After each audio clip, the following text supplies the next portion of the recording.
rapaziada. Igor Roque e Bruno Monini chegando por aqui com o quadro Futebol Oeste, nosso quadro de acompanhamento e análise do Grêmio Esportivo Prudente, clube que é atualmente referência do futebol no Oeste Paulista. Fala, Bonis, tudo tranquilo?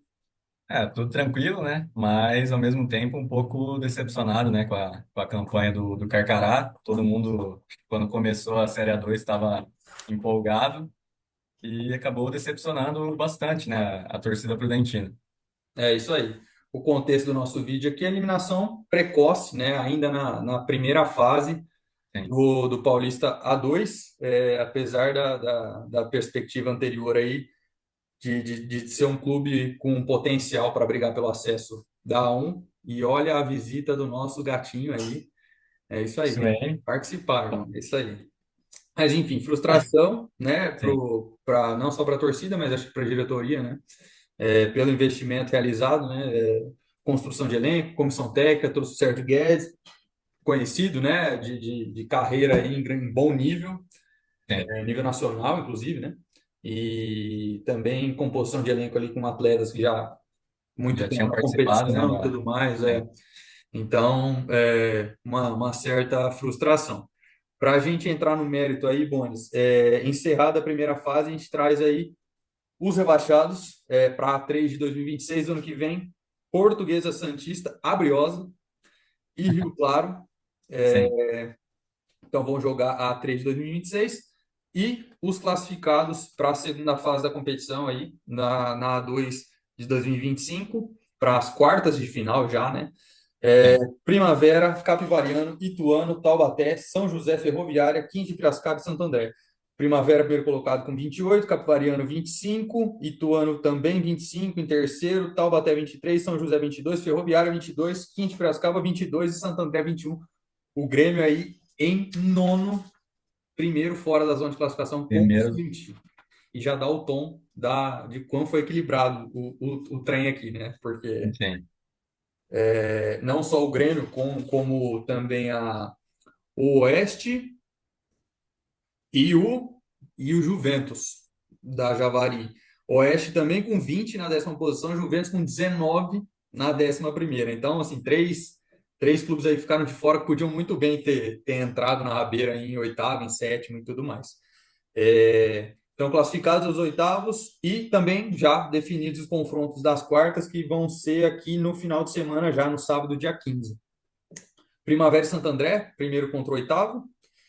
Lembrando que pelo regulamento, o melhor colocado aqui, primeiro contra o oitavo. No caso, Primavera e Santo André, o Primavera tem prerrogativa de escolher se recebe ou se manda o primeiro jogo. Então, é uma peculiaridade aí do regulamento da A2 desse ano.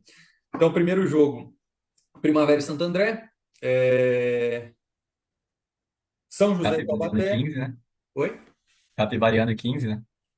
Primavera e Santo André, São José e Taubaté, 15 Capivariano, Ferroviário e Ituano. É isso aí. Então, sim, bons jogos aí para quem vai seguir, quem quiser seguir acompanhando a A2 de 2025.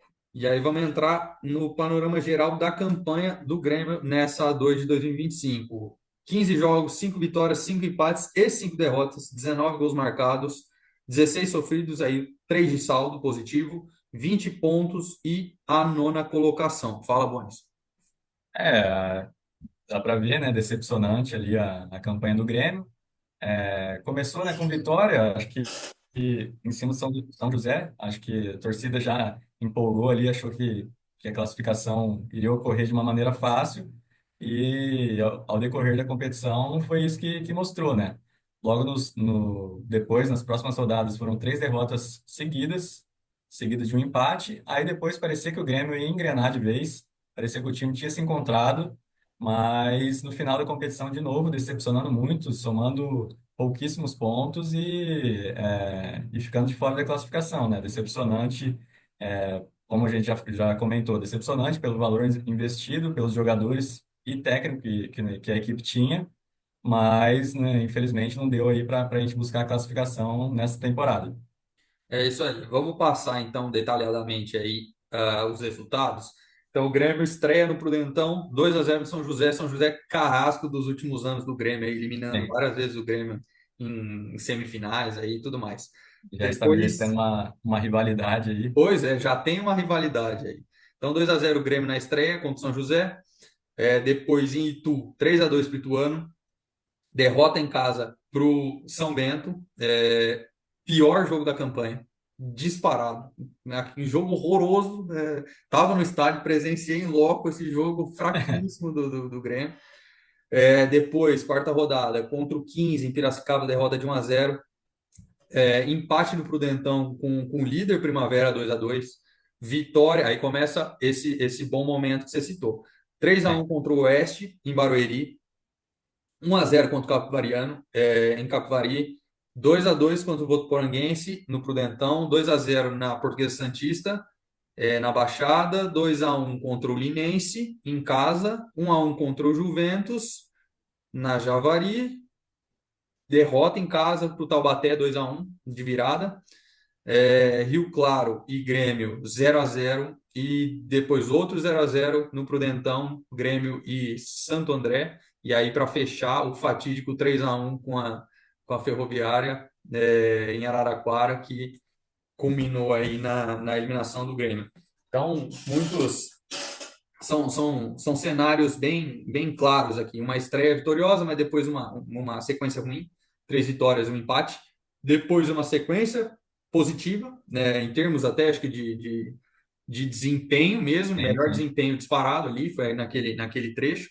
Então, empate contra o Primavera, vitória contra o Oeste, vitória contra o Capivariano, empate contra o Votuporanguense, vitória contra a Portuguesa Santista, vitória contra o Linense e empate contra o Juventus. Então, são 7 jogos de invencibilidade ali no meio da competição, para então culminar no final terrível também, com 3 empates e 2 derrotas, que resultou na eliminação.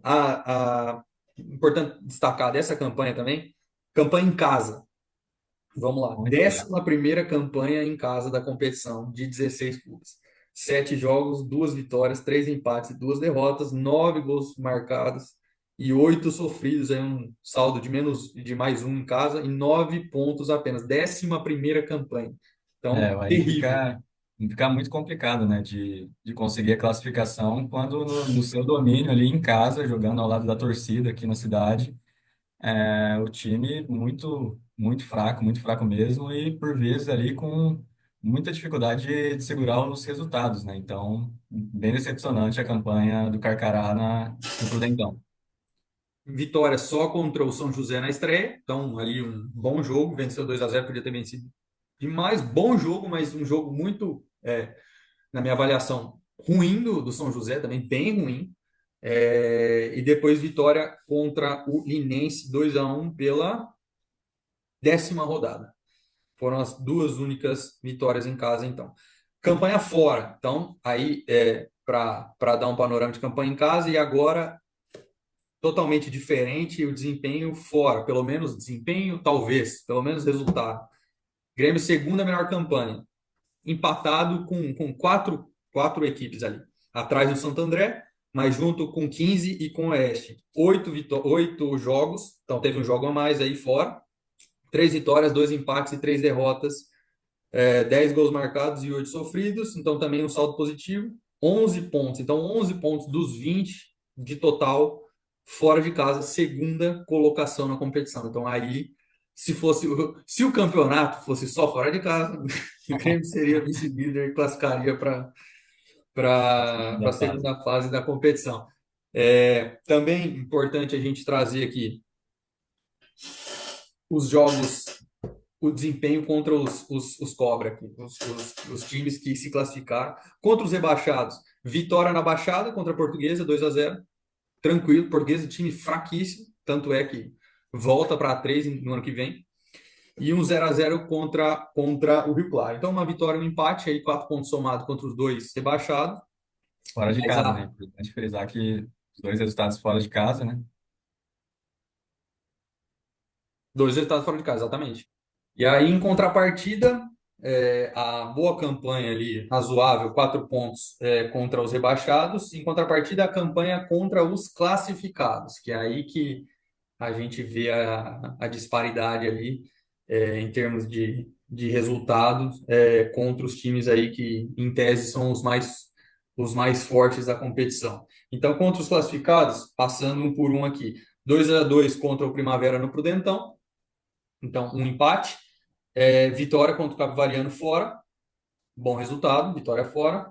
Derrota contra o Ituano e Itu, derrota contra o Taubaté no Prudentão, a vitória na estreia contra o São José, a derrota na última rodada contra a Ferroviária Araraquara, a derrota contra o 15 em Piracicaba, 1-0, e o empate no Prudentão contra o Santo André. Então, no saldo aqui contra os classificados, o Grêmio tem duas vitórias, estreia contra Santo André, estreia contra São José e jogo fora contra o Capivariano 1-0, dois empates, Prudentão contra o Primavera 2-2 e também no Prudentão contra o Santo André 0-0 e quatro derrotas. Então, se é um aproveitamento aí de 8 jogos, são 18 pontos em disputa. O Grêmio venceu ali, tem 8 pontos de 18. Então, acho que também ali é um ponto que fez diferença aí a campanha contra em tese, os melhores clubes aí da competição. Algo a acrescentar? Não, acho que é isso, né? Acho que o elenco ali não conseguiu fazer frente com os principais times ali da competição, né? E deixou muito a desejar em diversos pontos, mas nesse quesito de vendo mesmo contra os classificados, dá para ver que houve uma grande disparidade, né?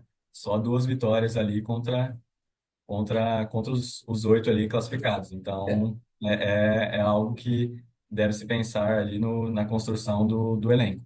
a gente tem aí, obviamente, um investimento muito mais relevante aí da Ferroviária, vai jogar Série B nacional. Então,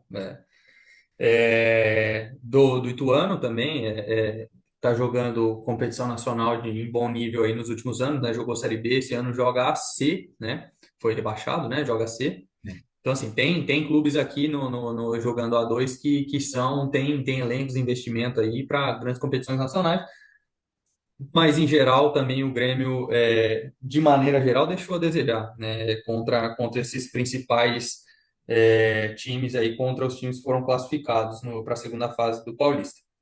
Para a gente entrar no mérito aqui da equipe na competição, do Grêmio na competição, a composição de elenco. Então, a primeira coisa para a gente abordar aqui é composição de elenco que vai sofrer aqui algumas críticas da nossa parte aqui.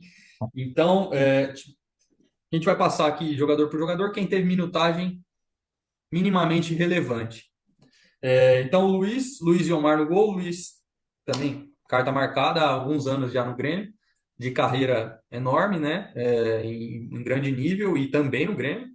E depois da lesão do Luiz, o Omar assumiu também sem problemas nenhum, foi muito bem. Os defensores, Jussane, Sergipano, Caio César e Tyler. Ali, Jussane também, de carreira longa em bom nível. Também um defensor firme, né? Um zagueiro, por mais que também já esteja com idade mais elevada, continua um zagueiro firme e para a divisão aí, para o nível médio, bom, muito bom. O Sergipano ali, um zagueiro canhoto, que alternou titularidade e reserva.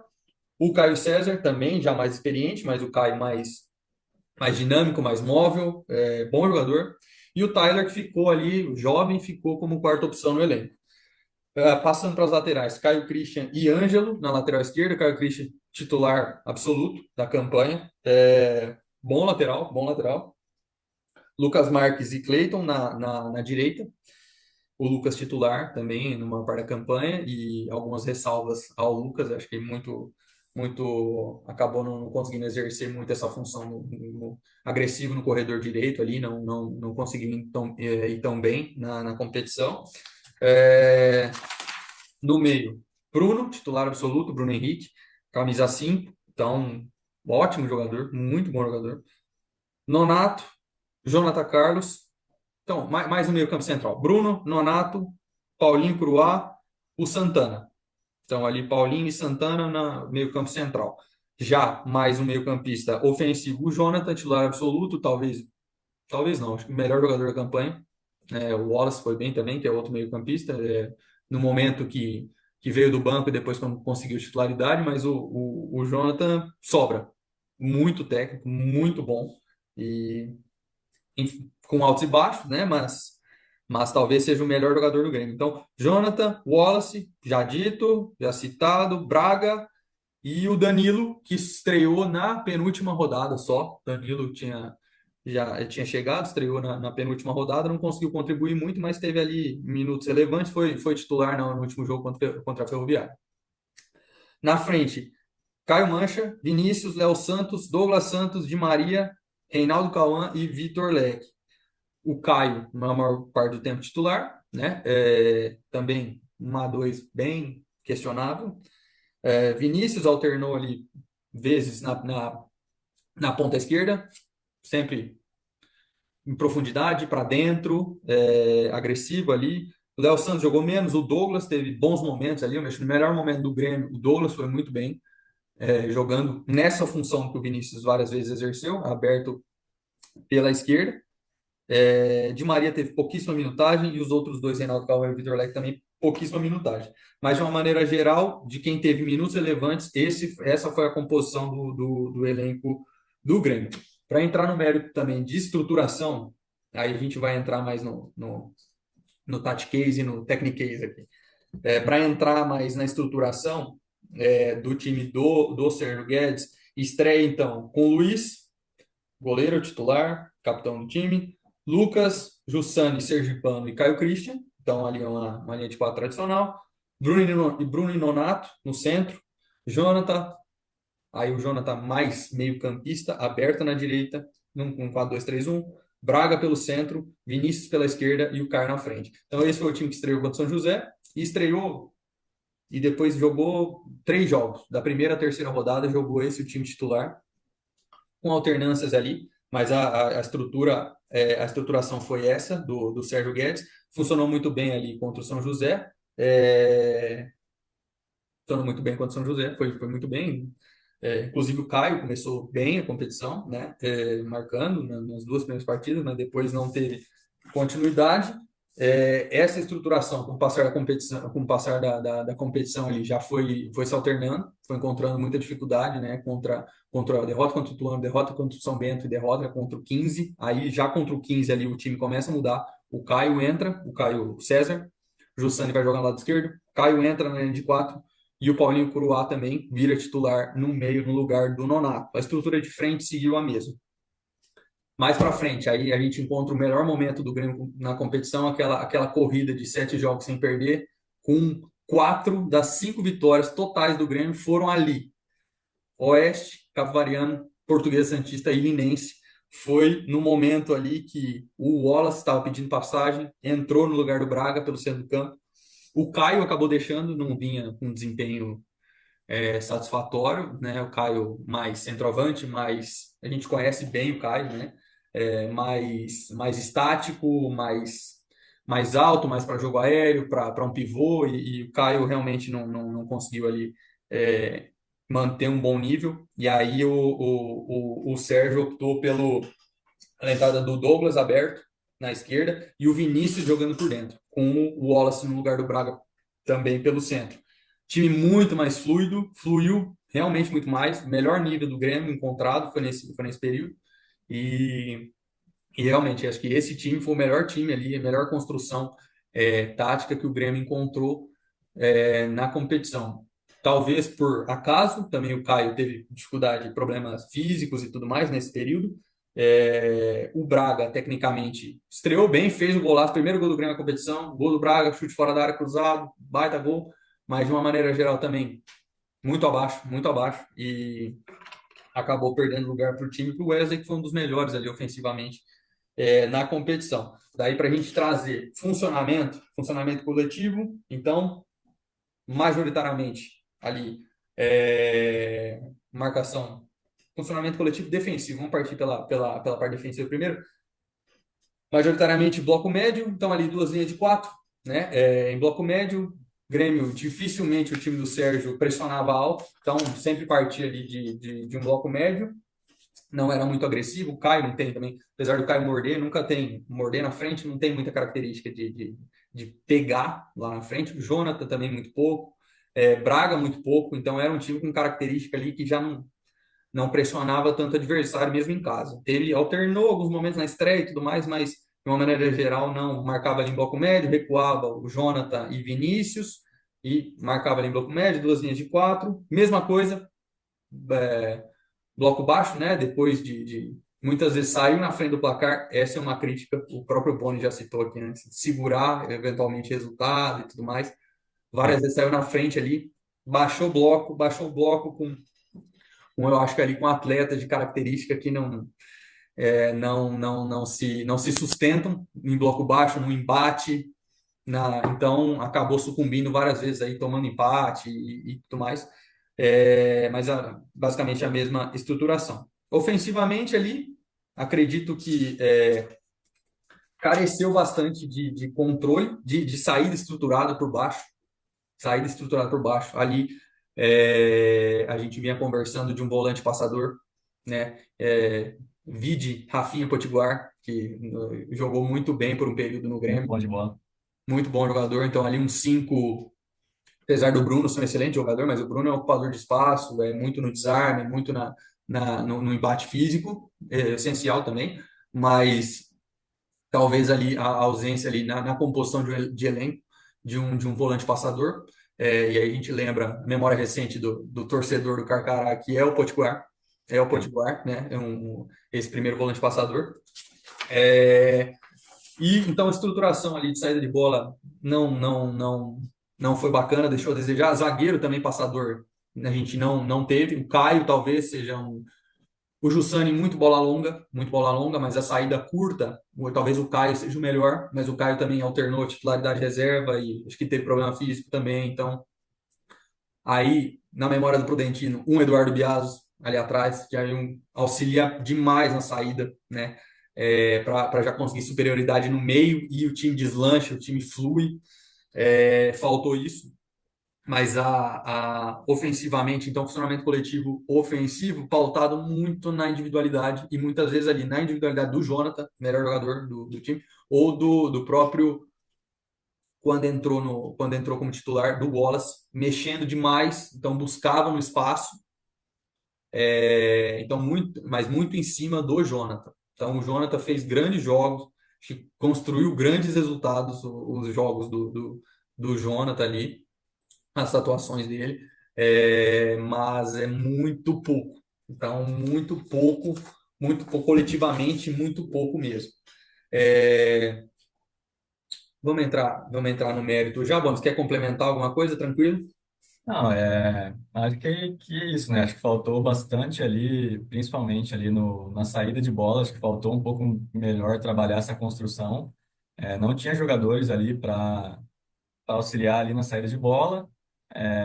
Achei pouco criativo no sentido ali da ofensividade, só que o Jonathan com o Wallace melhorou bastante. Acho que o Wallace é um jogador bem interessante ali, com, pô, tem bastante qualidade ali com a bola no pé, movimentação, Muito mas acho dinâmico, que né? faltou Muito muito dinâmico. porque ficou muito refém ali do Jonathan e o time acho que um pouco ali limitado em buscar alternativas quando o jogo estava travado e de novo bater na tecla de segurar resultado, que realmente muitas vezes a gente construía o resultado, parecia que o jogo estava encaminhado e baixava muito a linha, algumas substituições que a gente pode discutir aqui, mas não conseguia segurar o resultado e sempre gols ali que machucaram um pouco ali a torcida.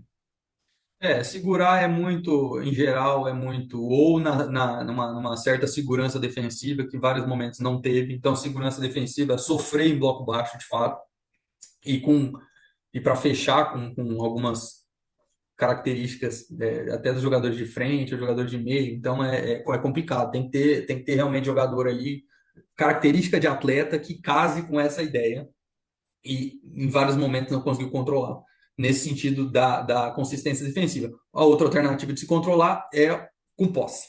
Então, esse aí faltou, no caso, o volante passador ou uma ideia de controle através do controle da ação. Então, quanto mais você controla a ação, menos você vai ser vulnerável para estar sofrendo ataque ali. Então, várias vezes faltou isso de cabeça. Grêmio e Votuporanguense, 2-0 Grêmio no primeiro tempo.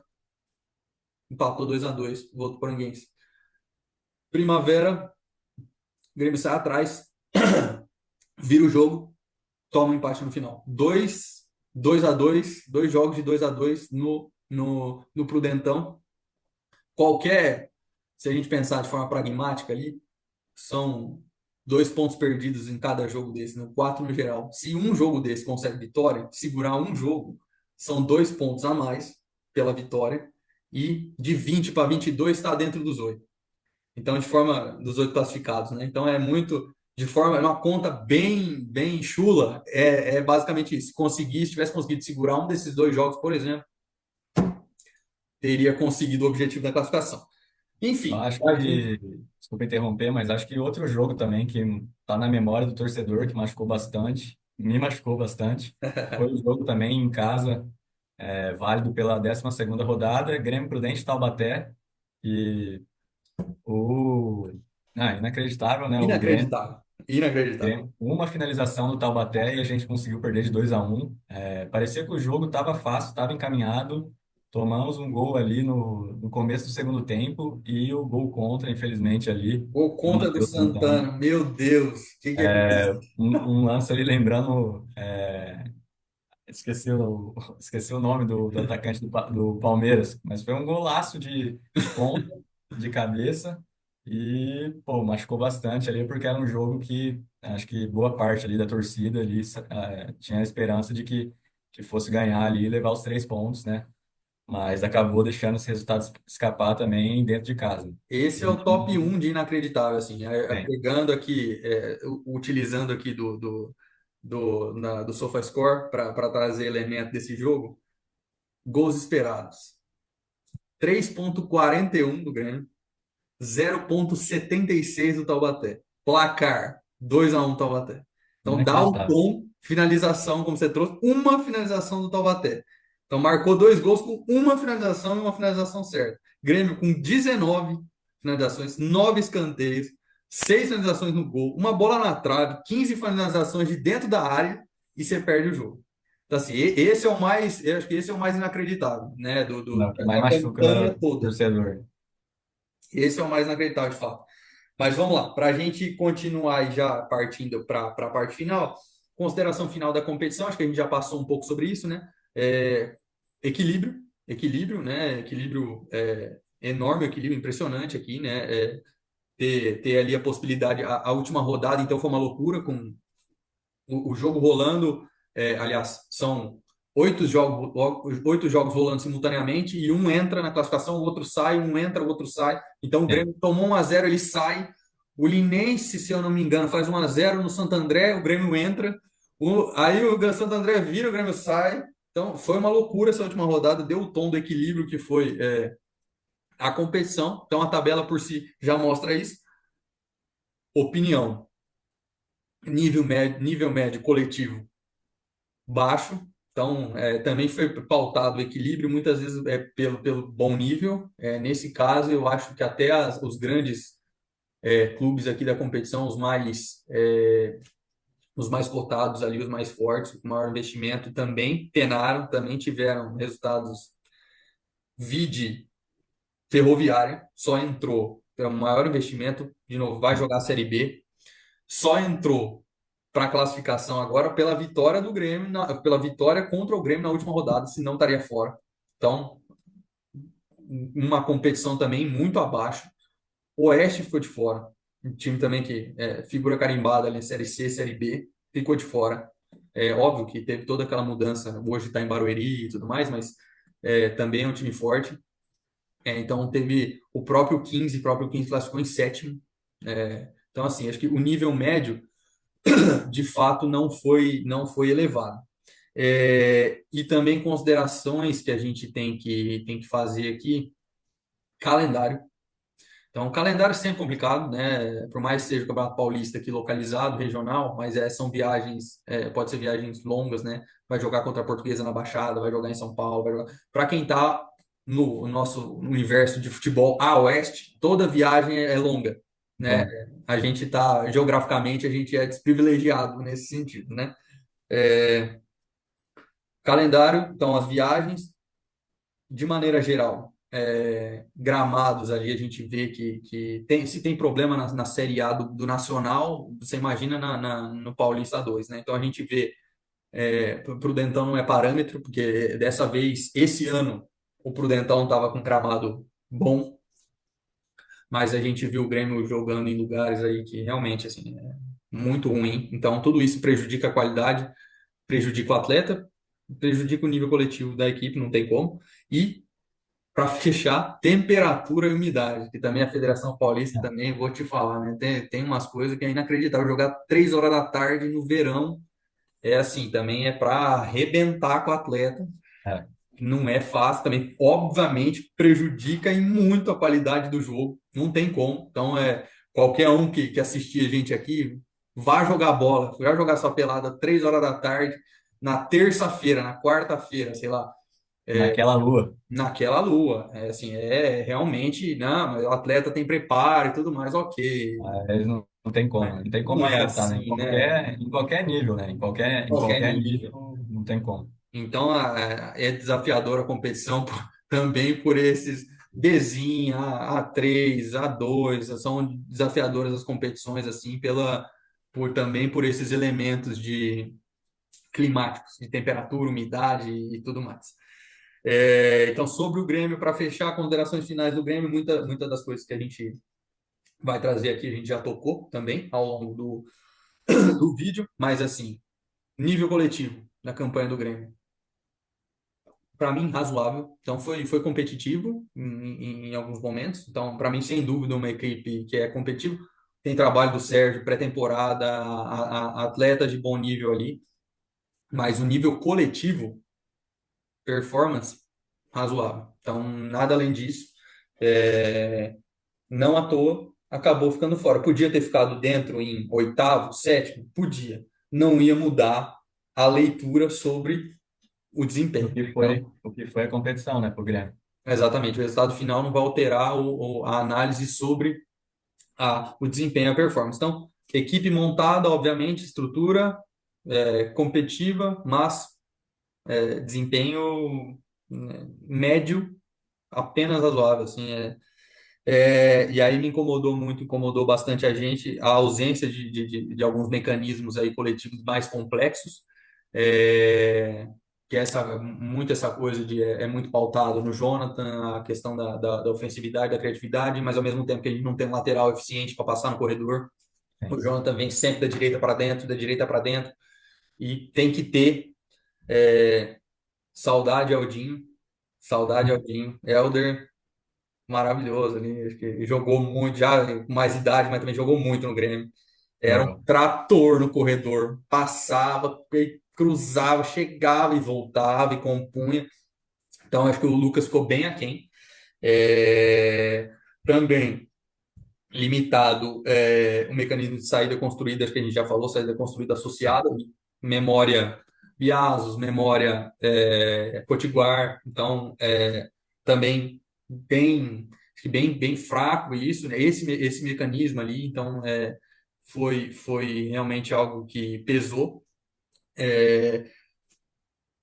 Relacionado a isso também, o controle, então limitado ali em termos de controle de jogo, de ação, direcionamento de ação, controle de ação, passa muito pela característica do elenco, dos meio-campistas, então também deixou a desejar na campanha. A gente já tocou um pouco nisso. Criação ofensiva muito pautada no Jonathan. E aí a gente entra também novamente na questão da profundidade de elenco. Então, ausente maior profundidade de elenco em termos de diversidade de característica de atleta. E aí a gente trouxe alguns pontos aqui. Um lateral direito, ou esse lateral agudo e eficiente no corredor, agressivo. Sobretudo lateral direito, eu não estou. Eu acredito que o Caio tenha feito uma boa competição. O Caio é muito bom jogador, o Caio Cris. Mas pelo mecanismo do time, inclusive na ponta esquerda, sempre vai ter um ponta. Então, um corredor, em regra, não é do lateral ali, né? Pela construção de time. Ao passo que do lado direito é um meia, é o Jonathan, e o Jonathan ali vem da direita para dentro, então precisa da ultrapassagem do lateral. Então, a ausência desse desse cara, dessa característica, vide o Eldinho que a gente citou, ou então um lateral mais construtor por dentro também, se fosse o caso. Então aí para alternar, o Jonathan abre, o lateral constrói por dentro, podia ser, eu acho que podia agregar. Outra coisa, um meio-campista central de projeção, então ali ficou pautado em Bruno, basicamente o primeiro volante ali, o da ocupação de espaço, do desarme, da interceptação. Paulinho Coruá, muito físico, mas tecnicamente pobre e de projeção muito pobre também. Assim como o Nonato. Nonato também de saída, de embate, mas também sem projeção. E aí o torcedor prudentino lembra outro xodó do Carcaraca e o Rodrigo. O Rodrigo jogou muito bem, sempre jogou muito Potiguara, Rodrigo, Potiguara, Rodrigo, Potiguara, Rodrigo. Sim. E talvez um Rodrigo nesse nível de A2 chega na área, lógico, é físico, dá embate, fecha, mas ao mesmo tempo que projeta, projeta, projeta, projeta. Então faltou, talvez tenha faltado essa característica de atleta no elenco. Um meio-campista controlador de posse, então a gente já citou o caso do Potiguar, e aí um atacante central confiável. Aí, de fato, Sim. faltou. Faltou. O Caio até começou bem, mas acho que para esse nível faltou. Não foi muito aquém do nível médio da competição aí o Caio. Tanto é que terminou com 3 gols na competição, os 3 marcados nas primeiras 2 rodadas. Depois não teve mais. Então dá realmente um indício de que não foi uma competição muito de grande nível para ele. E aí também o torcedor prudentino lembra que, memória recente, vi de Maranhão. O Maranhão, o Maranhão decidiu muito o último acesso para A2. Muito, muito jogo equilibrado, muito jogo pau, muito jogo ali. Pá, 1-0 Maranhão, Dava, 1-1 dava bronca. Maranhão. Então, esse goleador confiável, muitas vezes, ele não melhora a performance coletiva da equipe, mas ele te entrega em resultado ali, um detalhe, e isso também, no médio e longo prazo, dá para a equipe dar confiança, né? Para Sim. seguir, sem tomar tanto resultado negativo. A gente destacou aqui, interessante destacar de novo, algumas partidas específicas muito ruins ao longo da competição, e isso cobrou lá na frente, pesou. Derrota para o São Bento em casa, para mim, a pior partida disparado do Grêmio. E período de partida bem específico que também foi muito ruim. Eu citei já o segundo tempo contra o Votuporanguense, faz 2-0 e no segundo tempo não joga. Então, essa ausência de iniciativa ali custou, tomou um empate, perdeu 2 pontos em casa. O desempenho ruim em casa a gente já citou. Retrospecto contra as principais forças da competição ali, acabou tendo um retrospecto ruim. E, ao final, aquele período que você citou, Bones, aquele período de fechamento da competição ali, Muito abaixo. muito abaixo. Então, na hora que tem que fechar, tem que fechar. Não podia ter tido o desempenho que teve. É, Sobretudo, Taubaté. ali na, sim, ali na 17ª rodada, acho que a gente tinha quase certeza, já estava com o pé direito ali dentro da segunda fase, e aí depois foi só ladeira abaixo ali, com várias derrotas ali, empates também, não sei ao certo, não sei se foram 2 ou 3 pontos ali nos últimos 5 jogos, 3 pontos. mas muito abaixo. 3 pontos em Não, últimos não cinco tem jogos. como. 3 pontos de 15 disputados. É Não muita tem coisa. como, não tem como um O time ali que Grêmio chega quer na 10ª rodada com 17. O Grêmio termina a 15ª com 20. Então, não andou. Todo mundo não passou. andou. Todo mundo passou. E aí, esses resultados ruins nessa reta final em confronto decisivo, porque não só não conseguiu resultado em casa, como deixou de vencer o Taubaté, perdeu para o Taubaté nesse jogo inacreditável, e o Taubaté, quarto colocado, classificado. Então, além de não ter conseguido resultado, perdeu para confronto direto. E a penúltima rodada contra o Santo André em casa. Santo André, que ganhou do Linense de virada na última rodada, classificou em oitavo. Então são duas equipes que se classificaram que o Grêmio recebeu nas últimas 5 rodadas e não conseguiu ganhar. Então, no final das contas, rapaziada, é o detalhe, né? Não ganhou, não pontuou, fazer o quê? Não teve, não teve. Então, a conta não fecha, não conseguiu. a classificação. E aí a gente vai encerrando por aqui. Algum complemento, Bonis? Não, acho que é isso, né? A gente pontuou bem ali toda a trajetória ali do Grêmio, como foi, casa e fora, jogadores, mas fica a decepção ali, né, do torcedor ali que esperava com o planejamento ali, com o próprio presidente André ali, que sempre passou confiança ali, e dá essa confiança mesmo, porque ele, pô, super bom ali, ele como presidente.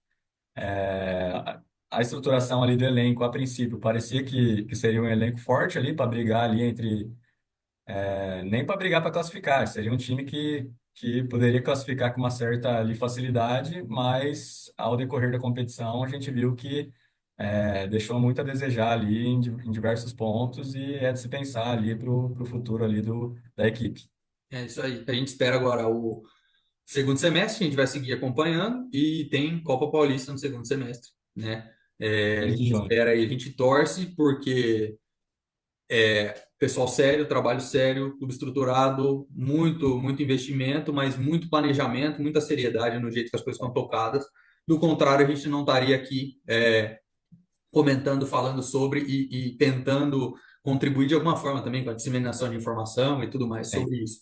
A gente torce bastante, a gente aguarda a Copa Paulista que começa em junho, 15 de junho. 15 de junho. Fechou.